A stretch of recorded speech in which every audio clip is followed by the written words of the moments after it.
In the fall of 2012, Michigan State Police were at a complete loss. They were trying to solve a terrible crime, one that had shaken the residents of a small city to its very core.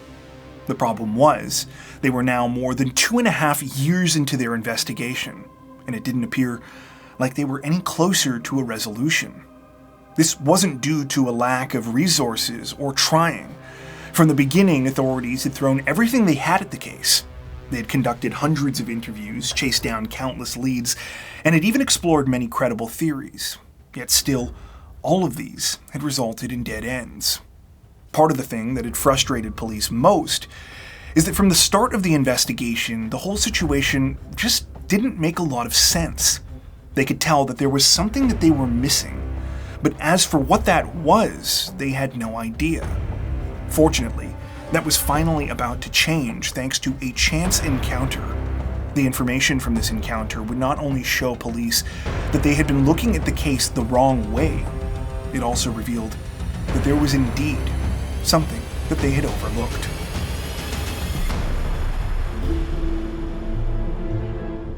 On the morning of February 5th, 2010, a man named John Tarwacki Sr. was feeling incredibly anxious. He had been trying to get a hold of his 42-year-old son, John Jr., for a couple of hours, but neither he nor his 39-year-old wife, Carolyn, were picking up their phones. Ordinarily, this wouldn't necessarily be a cause for concern. It was a Friday, and the couple were supposed to be at work. That was the thing, though. Neither Carolyn nor John had shown up at their jobs that morning. Carolyn had even missed a scheduled appointment, something that was extremely out of character for her. News of this had quickly made its way to their family members, including John Sr. He had agreed to drive out to his son and daughter-in-law's home in the city of Niles, Michigan, to check up on them and make sure that everything was okay. The drive was only about 30 minutes from John Sr.'s place, just across the state line in South Bend, Indiana. But in that short time, his uneasiness grew more and more. He phoned the house and the couple's cell phones repeatedly, but received no answer. What he did get were more and more calls from other family members who said that they were also starting to get worried. Among them was Carolyn's mother, Sharon McKnight, who lived just a couple of doors down. Alarmingly, she said that she had spoken with her daughter earlier that same morning, but now all of her calls were going to voicemail as well. Trying to reassure himself just as much as anyone else, John Sr. told Sharon and the others to sit tight. He was almost there, and he was sure there would be a reasonable explanation. Sadly, as he was about to find out, that couldn't have been further from the truth.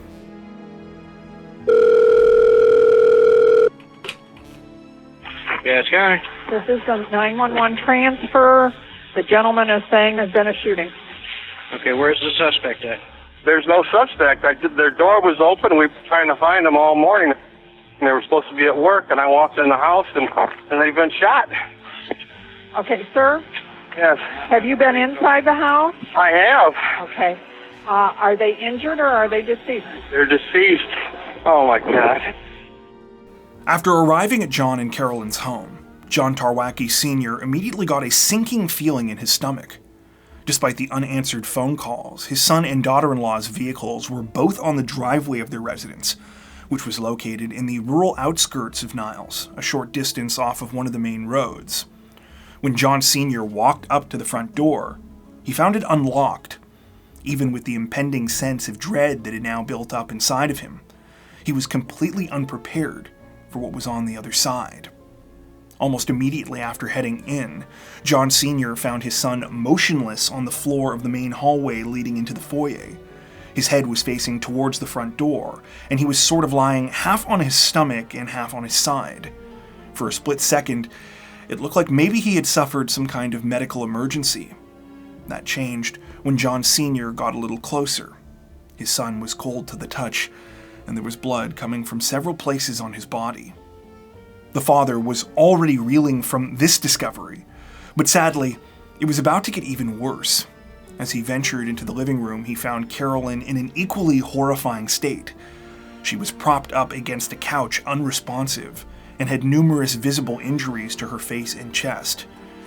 It was moments after seeing all of this that John Sr. made that 911 call that you just heard. Troopers from the Michigan State Police were the first to arrive, followed by officers from the Cass County Sheriff's Office. Both would be tasked with investigating the disturbing situation. Upon heading inside, authorities confirmed the awful details John Sr. had provided in the 911 call. It didn't take long for detectives to become convinced that they were dealing with a double homicide. What took longer to wrap their heads around was just how violent the crime scene was. Both of the Tarwackis had sustained multiple gunshot and stabbing injuries. John had been shot in the right side of his face near his jaw and had been hit a second time in the upper torso. His remaining injuries were all to his back. He had been stabbed at least 10 times. Like her husband, Carolyn had been shot twice, with the bullets hitting her in the forearm and spine. She had then been stabbed 4 times in the chest. Unlike John, though, Carolyn had also been the victim of a savage beating, one that had been focused primarily on her head and neck. After taking in the sheer brutality of the scene, the next thing that stuck out to investigators was a couple of details that seemed to offer clues as to how the crime had unfolded. These details suggested that the Tarwackis had been in the middle of their morning routines when suddenly they had been ambushed. Carolyn was partially dressed in winter clothing, with detectives concluding that she had been planning to leave the house first that day. Judging from hair clippings on a towel on the bathroom floor, it appeared that John was in the middle of shaving his head. Police theorized that the couple were getting ready for work when the killer had broken in and attacked them. Because Carolyn was wearing a scarf and coat, they thought it was possible that she might even have seen this person as they came inside, retreating into the living room. Based on the blood evidence, it looked like John had run out of the bathroom to see what was going on. He had been shot first, after which the culprit had moved on to attacking Carolyn. The killer had shot at her 3 times, but the first bullet had missed. Detectives recovered the round underneath the same couch where Carolyn's body had been discovered. While each of the Tarwackis had been shot twice, it was the knife wounds that had ultimately killed both of them. In Carolyn's case, an autopsy later revealed that one of the wounds had punctured her aorta. Once again, the blood evidence revealed the order of events. Carolyn had been beaten and stabbed, after which the perpetrator had walked back over to John to finish him off as well. Police were able to determine this because drops of blood belonging to Carolyn were found on the floor near his body. Despite the fact that 2 weapons had clearly been used in the crime, detectives were able to determine that they were looking for a single killer. This was thanks to the next clue that they found at the scene: footprints in the snow behind John and Carolyn's house. There were 2 sets of footprints, both belonging to the same unknown person. One set was leading up to the home's back door, while the other set was heading away. Police were sure these belonged to the perpetrator, especially when they noticed what appeared to be spots of blood in and around some of the tracks. Like the front door, the back door was found to be unlocked, and there were no obvious signs of forced entry. The footprints weren't the only thing that police found at the rear of the house. Upon heading back there, investigators also found the Tarwackis' dog, a 200-pound mastiff named Wrigley. Just a side note here, in our research, reports contradicted each other about exactly where Wrigley was found. Some state that he was actually outside on the back porch, while others claim that he had been corralled into a room inside near a stairwell leading to the basement. Regardless of which of these is correct, the discovery presented the same finding for police. Whoever did this had been able to get past John and Carolyn's massive dog without being harmed or harming the animal. This detail was important because when combined with everything else that had already been found at the scene, the lack of forced entry, the brutality of the killings, it suggested to detectives that whoever had done this was familiar with the Tarwackis and their home. Of course, if this crime was personal in nature, the next questions facing authorities were obvious. Who could have wanted to kill John and Carolyn? And why?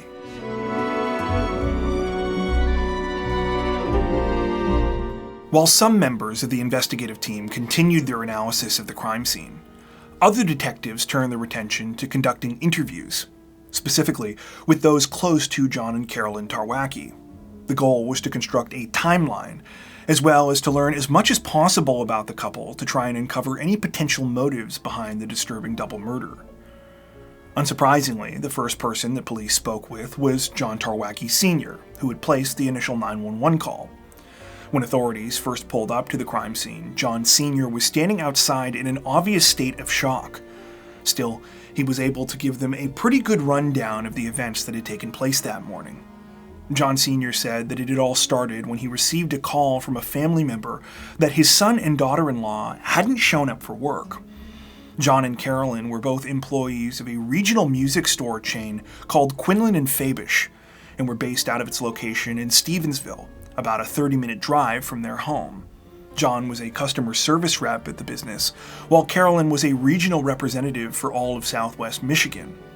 As part of her job, Carolyn traveled to schools in several districts in the area, and was in charge of picking up and dropping off instruments for band students, especially if those instruments were in need of repair. This was the appointment that she had missed. She had been scheduled to go to one of her schools at 8 a.m. that day. The school had notified Quinlan and Fabish, who at this point had realized that John was also unaccounted for.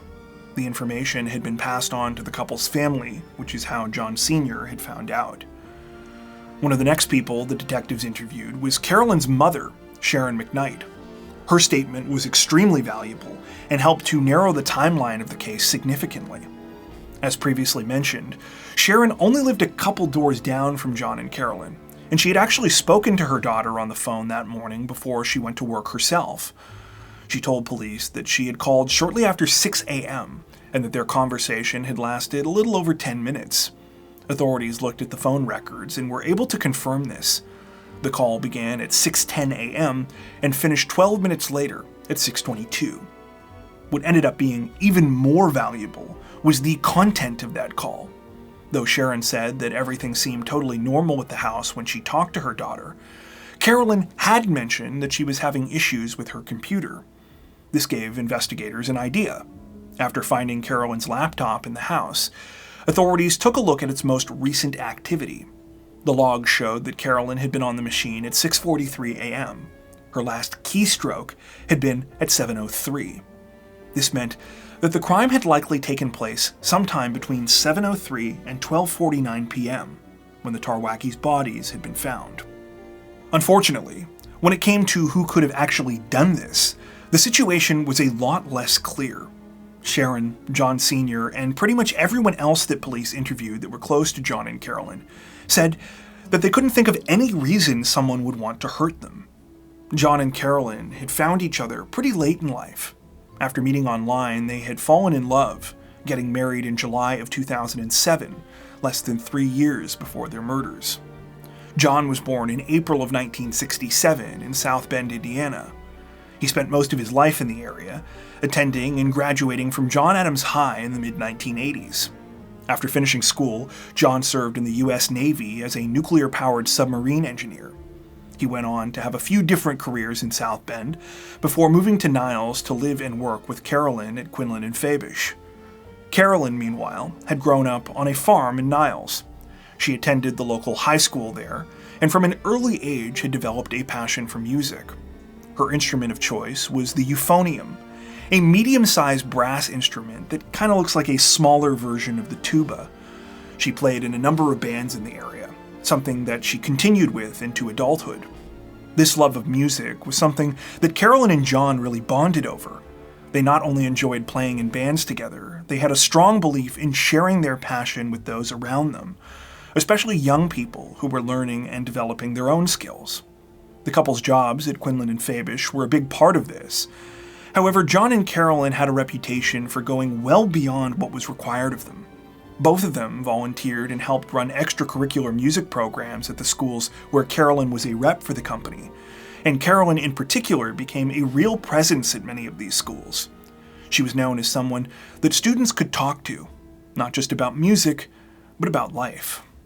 One of the things that people would later remember most about Carolyn was how she never wanted money to stand in the way of kids having access to the gift of music.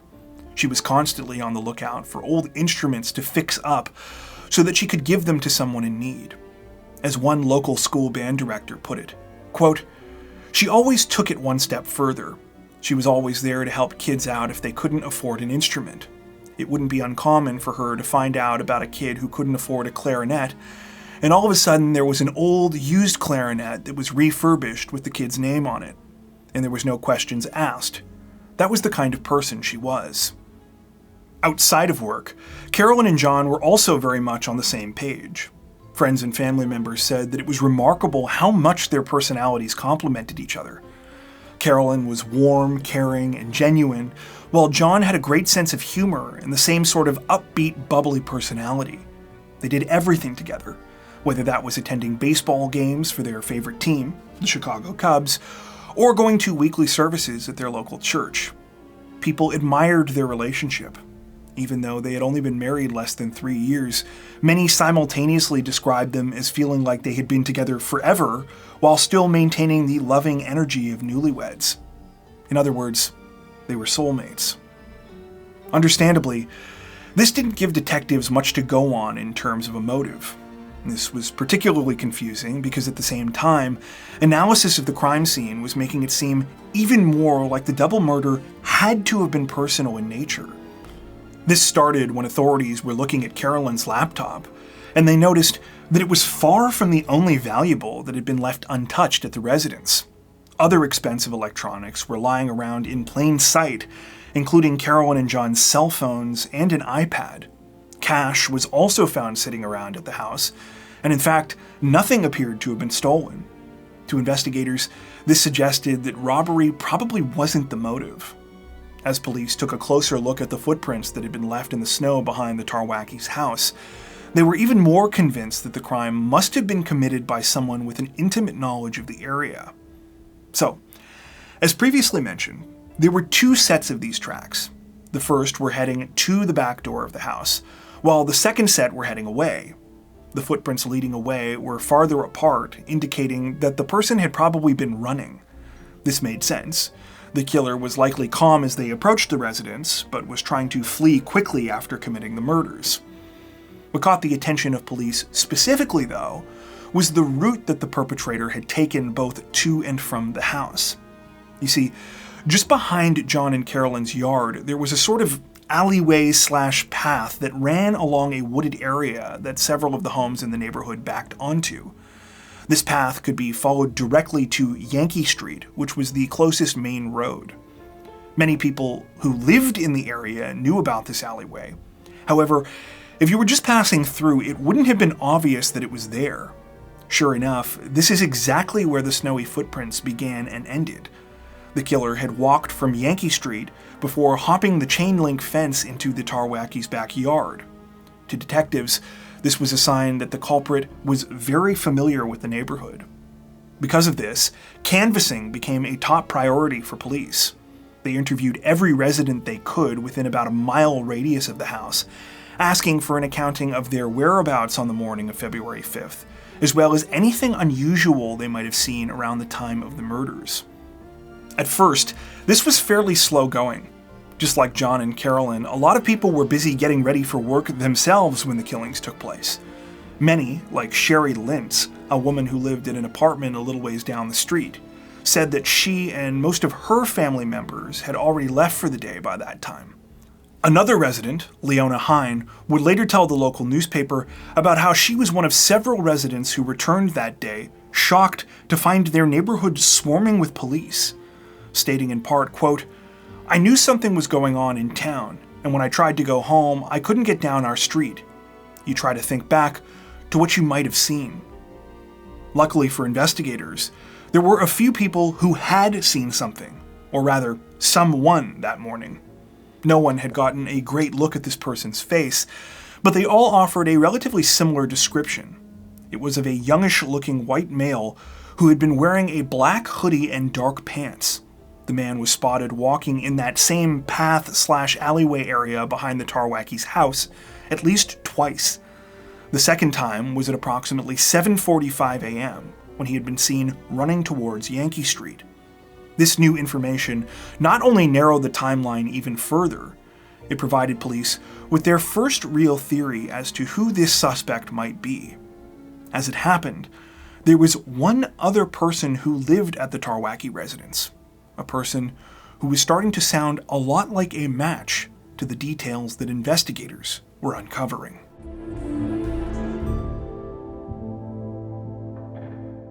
After canvassing the Tarwacki's neighborhood, it seemed like several pieces of the investigation were starting to fall into place for police.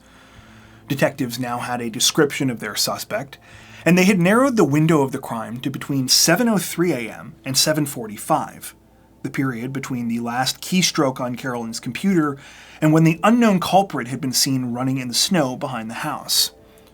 Given the brutality of the killings, the suspect's apparent familiarity with the scene, and the lack of any stolen valuables, authorities had further concluded that John and Carolyn had likely been the victims of a targeted attack. When all of these details were added together, police realized there was actually one obvious suspect. You see, a few months before the murders, Carolyn's teenage nephew, Keelan McKnight, had moved in with her and John. Keelan had been having some issues at home, so Carolyn had offered to let him stay with them as long as he needed. Investigators wondered if maybe there had been problems with him at the Tarwacki residence as well. It wasn't just the timing of all of this that seemed suspicious. Keelan appeared to match the loose description of the suspect. On top of this, he would have definitely been familiar with the house, his aunt and uncle's dog, and would have known about that path behind their backyard. After putting all of this together, detectives went to speak to Keelan, who was in class at the local high school. They pulled him out without telling him what was going on, then brought him in for an interview. There's been an incident at the house with your Aunt Carolyn and your Uncle John. John's father went to the house and found both of them dead. Right now we're still trying to figure out what happened. When police revealed to Keelan why they were there, he immediately became emotional and broke down in tears. It looked to detectives like a genuine reaction of grief. But still, based on what they had uncovered, they pressed forward with their questions. They asked the teen what had happened that morning and whether there were any issues at the home. Keelan said that he had woken up a little late that morning, but that otherwise everything seemed totally normal. He claimed that when he left the house around 6:30 a.m., John was still asleep and Carolyn was on her computer. After that, the teen said that he had quickly stopped by his grandmother Sharon's house. He had just enough time to grab a couple of snacks before catching the school bus. John was sleeping when I left, and Carolyn was on the computer. What time was that, you think? About 6:30. As for problems in the home, Keelan said that there was nothing like that going on. He didn't have any issues with his aunt and uncle. In fact, he said that the new living arrangement was far better than the one that he had left. The main problem there had been his stepdad. He said John and Carolyn had always treated him well, and he really enjoyed living with them. When directly confronted about whether he had anything to do with the murders, Keelan denied any involvement. You said you think you were pretty fairly treated by John and Carolyn? Yeah, I never had a problem with them. Are you involved? I hope you're not I involved. wouldn't do this. After following up on what Keelan had told them, investigators quickly learned that their initial gut feelings about his reaction to the news of his aunt and uncle's murders was correct. There was no way that the teen could have been the killer. Keelan's story was backed up by his grandmother Sharon, who said that he came to her house not long after her phone conversation with Carolyn that morning. He was acting totally normally and showed no signs of having been in any kind of altercation. The rest of Keelan's alibi was confirmed by multiple witnesses on his school bus, as well as surveillance video from his high school, which showed him arriving there at the usual time. While all of this definitively ruled Keelan out as the killer, detectives soon began to wonder if he might be connected to the case in a different way. It happened when they started to learn more about the circumstances of his living situation with Carolyn and John. As I mentioned before, Keelan moved in with his aunt and uncle because of problems he was having at home.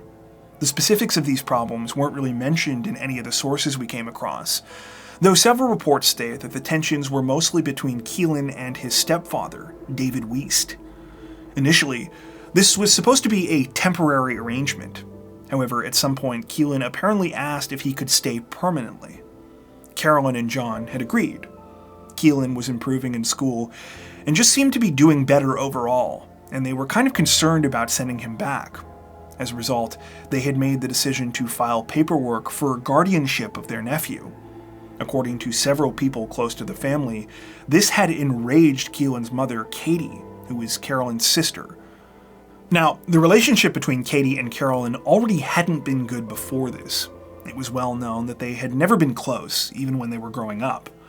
Part of this was apparently due to the fact that the sisters were quite competitive with one another, though the sources we came across kind of make it sound like it was more so Katie that was holding the grudge. She felt that Carolyn always got the attention in the family and that she played second fiddle, so to speak. All of this was interesting enough on its own, but what really caught the attention of detectives was the timing. It turned out that Carolyn and John's attorney had notified Katie about the guardianship paperwork just 2 days before the crime. It certainly seemed like a potential motive for murder. Investigators looked into Katie's whereabouts around the time of the crime and discovered that she had an alibi. She was at her job as a bus driver for the local school district and wasn't anywhere near her sister's house. Of course, it wasn't really Katie's alibi that detectives were concerned with. By this point, they already knew that they were looking for a male suspect. The real question was, had Katie plotted with her husband David Wiest to kill John and Carolyn? Katie and David were brought in for interviews and were questioned separately. Both acknowledged that they were angry about the custody situation with Keelan, but vehemently denied anything to do with the murders. Katie repeated much of what investigators had already heard. She said that she always felt like Carolyn had been treated better than her in the family, and that she believed that her sister was trying to steal her son. She went as far as to say that she wasn't going to miss Carolyn, but that she wouldn't have gone as far as to actually hurt her. I've always felt that my sisters always wanted Keelan as her own. Detectives grilled David particularly hard, as they speculated that if he and Katie were responsible, he was likely the one who had actually carried out the killings. Once again, David admitted that things had been heated about the custody situation with Keelan, but he said that neither he nor Katie would have resorted to violence. And we're not going to find later on as we're going that you were involved in this. No, you will not. The guardianship and all the problems you have, that is a motive. That is not a motive. If they want a guardianship, yeah, we'll put a fight up for it. But I ain't going to murder someone. Why would you fight it, though? Why would you fight it to put your money up? Because Katie would want it. Despite Katie and David's denials, investigators were still extremely suspicious. They felt that the couple had a strong motive, and that this might even explain why the killer had seemingly inflicted extra injuries on Carolyn during the crime.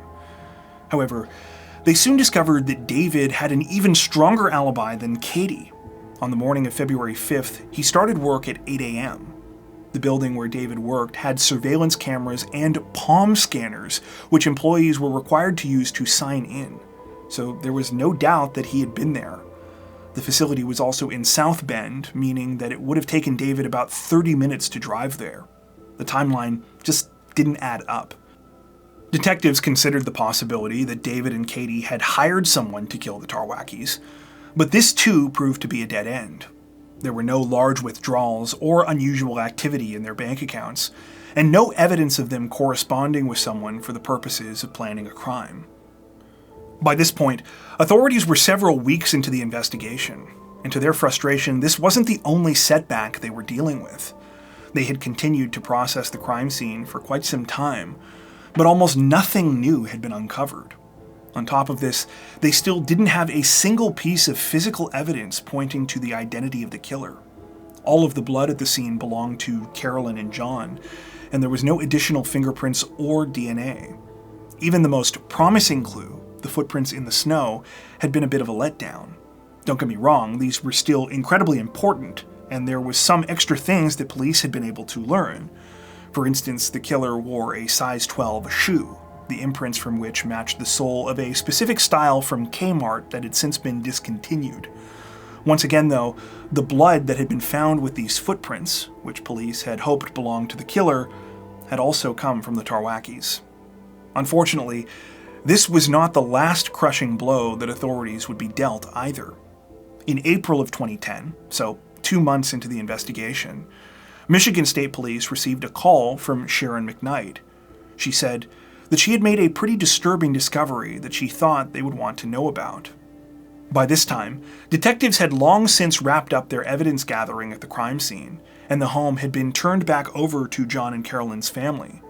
Sharon was the executor of their estate and was at the property getting things in order. She had opened up a freezer, intending to clean it out, when she saw it. Behind a bag of frozen vegetables was a bloody kitchen knife. Of course, this was embarrassing for investigators because it meant that they had missed a potentially huge piece of evidence. At first, they tried not to dwell on this, as it was still a major development. The knife was sent off for testing, where it was confirmed that it had John and Carolyn's blood on it. Police now had one of the two murder weapons. But the celebration was short-lived. Just like every other piece of evidence that had been recovered before, the kitchen knife did not have any additional DNA or fingerprints on it. It was yet another dead end. Sadly, the knife in the freezer would serve as something of a dark metaphor. Not only was the case about to go cold, but it would stay that way for more than 2 years. That was, until by complete chance, a new lead revealed something else hidden at the center of the case, something that authorities had overlooked.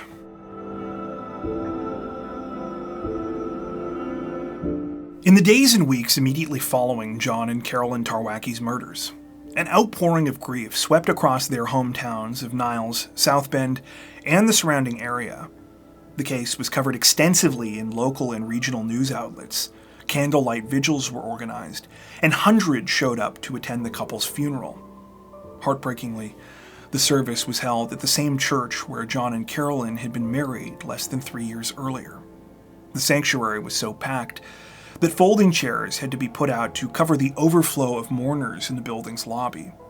Everyone wanted to know, how could something like this have happened to two such kind and caring people? However, as the police investigation began to lose steam, so too did the wave of media coverage. Reports became fewer and farther between, and what stories were released were mainly about the lack of developments in the case.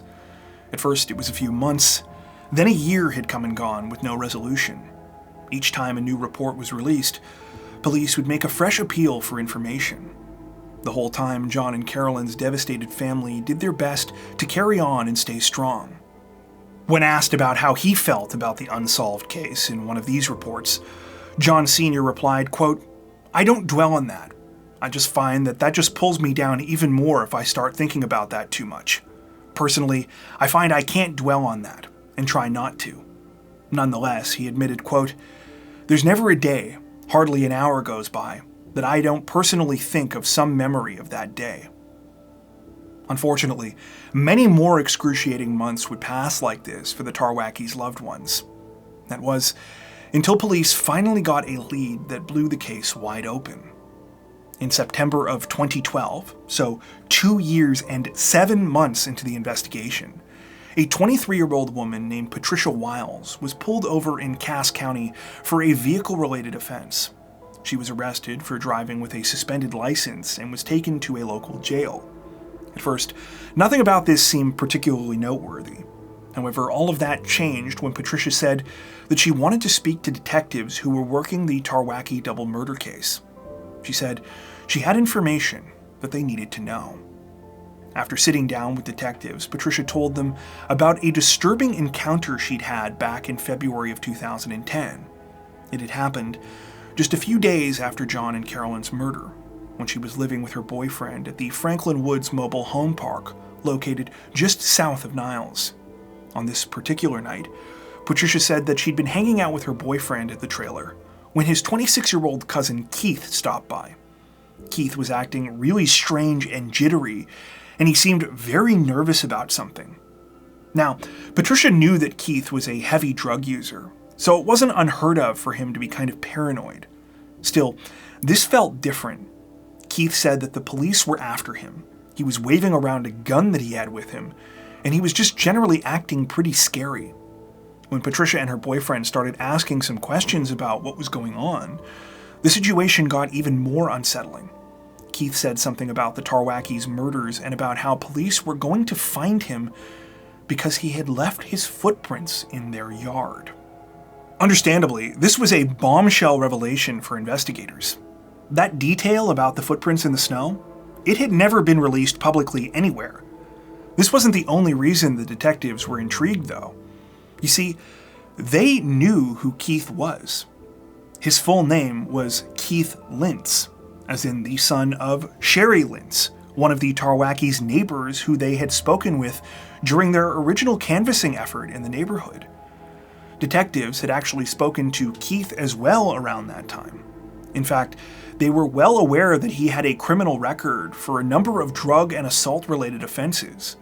But when authorities had conducted these initial interviews, it seemed like Keith had a solid alibi. His mom said that he was asleep on the couch when she woke up that morning, and that later on she had taken him to work. Now, we're not exactly sure why this is the case, but it appears from the sources we came across in our research that at the time this was not followed up on. This could have been because of a simple oversight, or because originally it looked like there were more promising leads to explore. But the result was that Keith's alibi was never properly vetted. When detectives received this new lead from Patricia, they finally contacted the Walmart where Keith worked just across the state line in Mishawaka, Indiana. Sure enough, their records revealed that while Keith had been scheduled to work on February 5th, 2010, he never showed up. He also never called to give any kind of explanation. Realizing that Keith's mom had lied for him, police suspected that she and others who were close to him knew that something was going on, but likely weren't going to share that information. As a result, they decided to branch out to other friends and people that Keith knew to ask them what they had heard. It turned out that they had heard quite a lot. In the end, detectives were able to find at least 7 different witnesses, all of whom helped police to piece together what had happened bit by bit.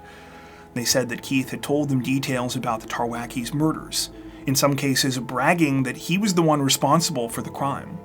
Detectives viewed the information as solid because, like Patricia, they were able to provide specifics that had never been publicly released. The footprints in the snow were a major detail that came up over and over again, as was the fact that Carolyn and John had both been stabbed and shot, something else that had never been revealed up to that point. On top of this, even though several of these witnesses didn't know each other, their accounts still lined up. He told me that you guys found his footprints going through the yard. Are you sure he said they found my footprints? Yeah, he said my footprints. But he said there's footprints leading up to the door that he forgot to wipe. Then why was he so paranoid about it? Because there was snow. He just says he beat him, and then, he just looked at him and said, and I just took him out of the misery.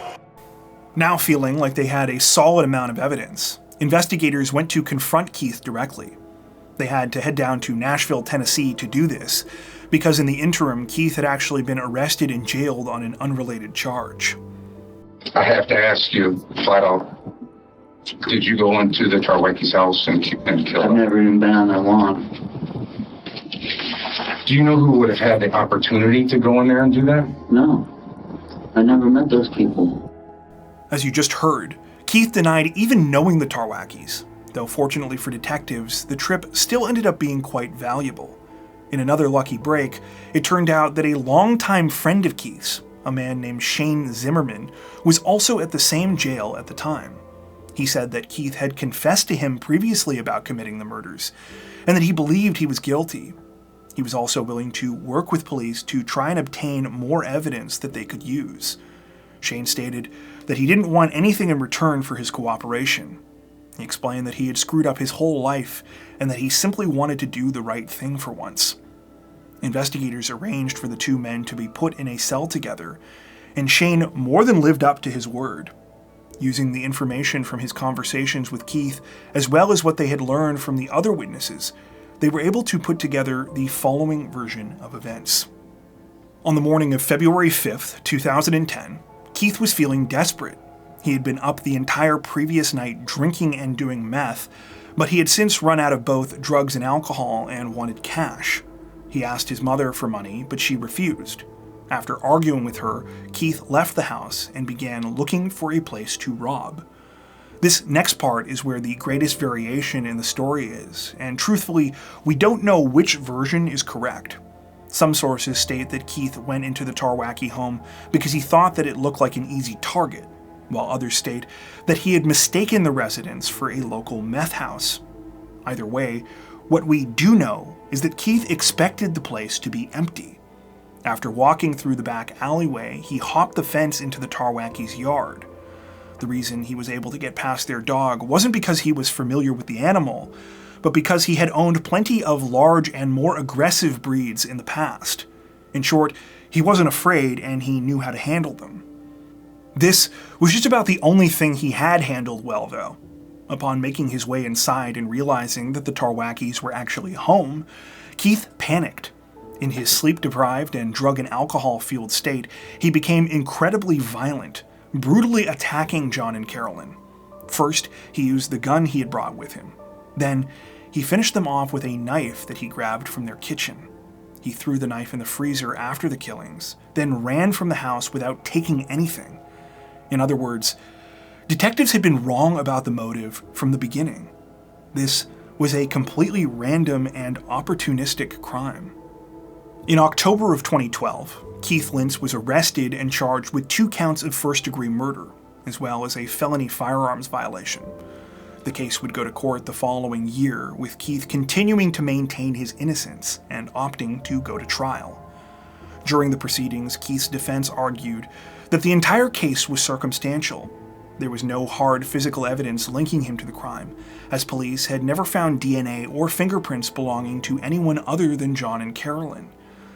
The prosecution was prepared for this and introduced witness after witness who laid out the information that Keith had told them, just like they had for police.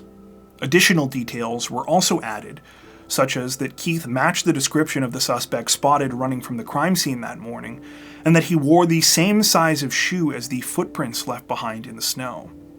In the end, the jury felt that the circumstantial case was strong enough, and Keith Lintz was convicted on all charges. He was sentenced to life in prison without the possibility of parole.